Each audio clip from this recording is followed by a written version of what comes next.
Hello students, in the last lecture we have seen the India story of smart city, that is what is the vision of India for the development of smart city. Then we have seen one example of Bhopal city. In this lecture we are going to see conceptual basis of a smart city. In the conceptual model of smart city, the focus is on the sustainable development, and the points regarding this are efficient land use, planned localities, preservation of environment, and smart solution. A conceptual framework is required to guide cities being developed under Smart City Mission to attain the sustainable development. In the imagination of citizens of India, the picture of a smart city includes various infrastructure and services that are desired by them. In order to fulfill those dreams and aspirations of the citizens, urban planners ideally aim at developing the urban ecosystem. In the approach to smart cities mission, the objective of government is to build cities that provide sustainable environment and infrastructure and also provide a decent quality of life to citizens, a clean and sustainable environment and application of smart solutions. The focus is on sustainable and inclusive development, and the idea is to look at compact areas, create a replicable model which will act like a lighthouse to other aspiring cities. The Smart Cities mission of the government is a bold and new initiative. It aims to set examples that can be replicated both within and outside the smart city, catalyzing the creation of similar smart cities in various regions and various parts of the country. So, the first point to be considered for this conceptual model is efficient land use. In area-based developments, planning for unplanned areas containing a range of compatible activities and land uses close to one another in order to make land use more efficient. The governing bodies should enable some flexibility in land use and building bylaws to adopt the change. The selection of area for the development should be rationally done. Professional bodies must ensure the planning and execution of the construction activities, and it is done in a realistic and professional manner. Then, planned localities. The planned localities reduce congestion, air pollution, and depletion of resources, boost economy, promote interactions, and ensure safety of citizens. The road network should be created or refurbished in the way so that not only vehicles and public transport but pedestrians and cyclists and necessary administrative services are also offered within walking and cycling distance. So this reduces the time in traveling. Then the next is a preservation of environment. So this is the most important factor in the conceptual model of smart city. Preservation and development of environmental resources like parks, lakes, playgrounds, rivers and recreational spaces is necessary in order to enhance the quality of life of citizens and to reduce the urban pollution and heat. This will lead to the eco-balance in the city, which is vital for sustainable development. The urban green parks and open space play essential roles in accomplishing urban sustainability goals. Then next is applying the smart solutions. So applying the smart solutions to infrastructure and services which are offered to the citizens will also be beneficial for the smart city. This will make areas less vulnerable to the disasters such as flood, earthquake. Then less resources will be used and services will be delivered faster whenever required. For example, harvesting solar energy as shown in this diagram, then recycling of the plants, embedding the environment with sensors, pollution checking centers, etc. are applied in the smart solutions. Then mission transform nation. So this mission is given by the director of National Institute of Urban Affairs. So mission transform nation define the city's competitive vision, area-based developments and the Pan City initiatives. So Pan City is the smart solution. It is one of the smart solution in the strategic components under the smart city mission. Okay. Then mobilize resources, ensure the outcomes, then comprehensive demonstration projects. So integrating institutional, physical, social and economic infrastructure is included in the comprehensive demonstration project. Then next mission is putting the people first, using technology to improve the life of the citizens in a planned and sustainable manner. Then next is aspirational and competitive. So in this the people will see where you are today to where you want to be tomorrow. So that is the transformation from the one phase to the another better phase. Okay, where you are today to where you want to be tomorrow. Then convergence. So it includes missions, schemes and departments which actually implement all these criteria. Then profile of this is given by four factors. First factor is operational efficiency. It includes average time taken to give building plan approvals, then increase in property tax assessments and collections, outages in a month that will be either scheduled or unscheduled, reduction in NRW, UFW and AT&C T&D losses. So these are the losses. So first is NRW and UFW. These are the water losses. NRW means non-revenue water or you can say leakage water. Then second is UFW, that is unaccounted for water. So that water is not to be meant for the use for the human being. That is called as UFW, unaccounted for water. Okay, so it should be reduced. And then next is AT&C. So that is aggregate technical and commercial loss, and T&D, that is transmission and distribution loss. So whatever are the losses during the distribution of the power, during the distribution of the electricity are also considered and they should be reduced. Then increase in percentage of population covered by grid based power. Water and sewage user charges collected as per percentage of current annual demand. Then property tax collection as a percentage of annual demand.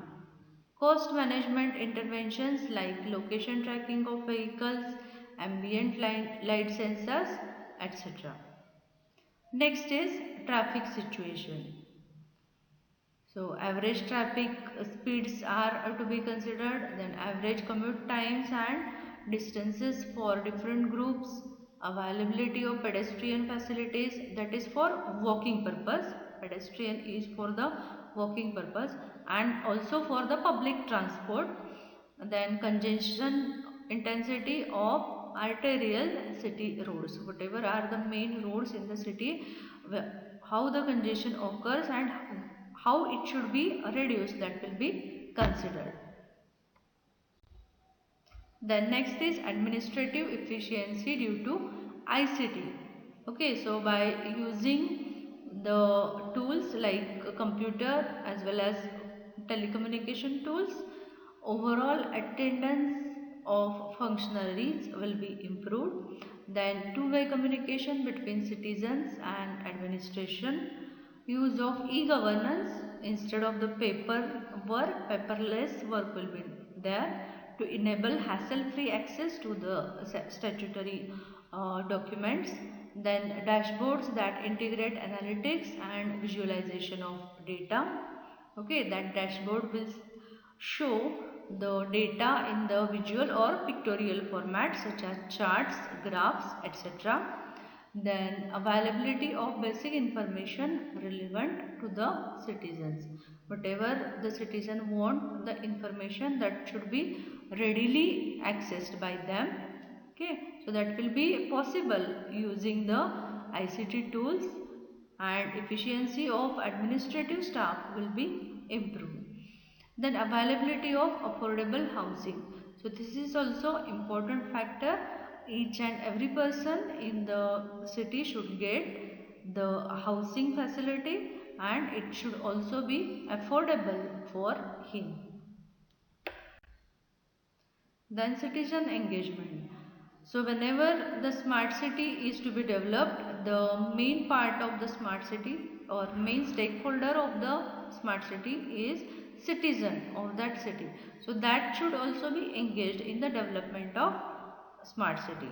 So for that purpose, we should know what is the engagement strategy, then how is the engagement strategy affected by the citizen engagement process, then what were the citizen engagement methods used during the 3 rounds of engagement, then give details of how many citizens were involved and what kind of individuals or groups or communities were involved. Then, what are the key insights or suggestions or feedback that emerged from each round of engagement, that are also to be considered, because the feedbacks and suggestions give us valuable factors in the development. Then which of the suggestions or solutions provided by the citizens during the engagement process have been incorporated into smart city proposal? So whatever are the valuable or implementable suggestions that should be incorporated into the SCP, that is Smart City Proposal. Then visions and goals that are set by the Director of National Institute and Urban Affairs are: first is vision, overarching vision statement emerging from consultations. Then how does the vision statement relate to the profile of your city? How does the vision statement include your city's economic, social, environmental and spatial components? How does the vision statement summarize the impact on the key aspects, that is main economic activity, sustainability and inclusiveness? Then goals are also verified, qualitative and quantifiable outcomes that need to be achieved for each of the smart city features. Then prioritize the initiative or solution that would get the area of focus to achieve advanced characteristics. Then convert quantifiable outcomes into goals to realize the vision. Then essential elements of the smart city are: first is assured electricity supply, minimum 10% energy requirement is from the solar for the sustainable development.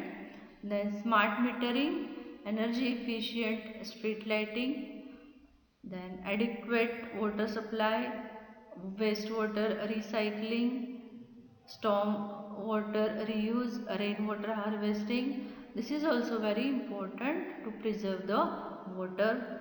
Then sanitation, including the solid waste management, robust IT connectivity and digitization, visible improvement in area encroachment free public areas, intelligent traffic management, then smart parking, non-vehicle streets and zones, encouragement to non-motorized transport, that is for walking and cycling.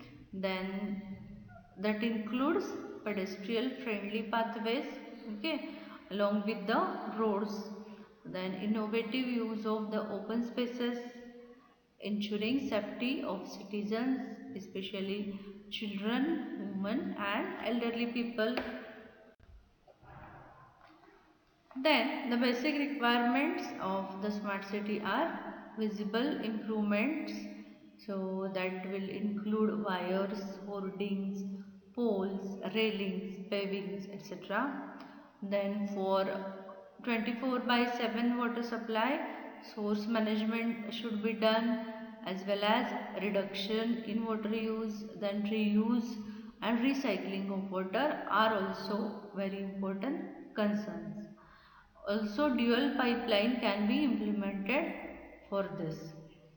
Then 24 by 7 power supply, so it should be having smart meters, and also demand management of power supply should be done. Then zero wastage, so it includes segregation and to reduce, recycle and reuse the things. So all should be this on the sustainable basis. Then next part is area based developments. So for the area based development, summarize the idea for an area based development. Then what do the citizens consider the most important smart city features to realize in the selected area, and how to achieve this? How does your area based proposal relate to the vision and goals? How does your proposal take care of social inclusion? Then maps, diagrams, pictures, etc. of the proposed area based development, including the project boundaries, connectivity, significant relationships, etc. Then key components of your area-based development proposal include the buildings, landscaping, on-site infrastructure, etc.